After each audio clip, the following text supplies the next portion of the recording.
Aktar minn 6700 ħaddiem fil-qasam tas-saħħa se jingħataw taħriġ speċjalizzat biex joffru kura ta' aktar kwalità lil pazjenti Maltin.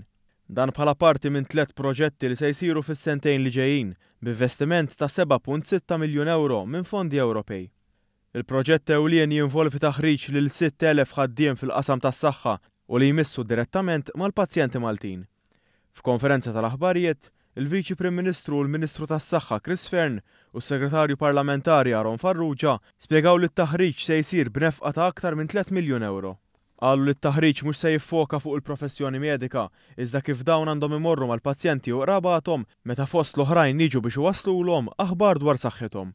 Proġett ieħor b'investiment ta' aktar minn 2 miljun euro se jagħti l-opportunità lil 10 studenti Maltin imorru jispeċjalizzaw barra fl-eżaminazzjoni tal-għajnejn u l-prostetika. Permezz tat-tielet proġett, aktar minn 700 persuna fil-kura tas-saħħa se jingħataw taħriġ biex ikomplu jonqsu l-problemi fis-saħħa tal-Maltin li huma determinati mid-dimensjoni soċjali.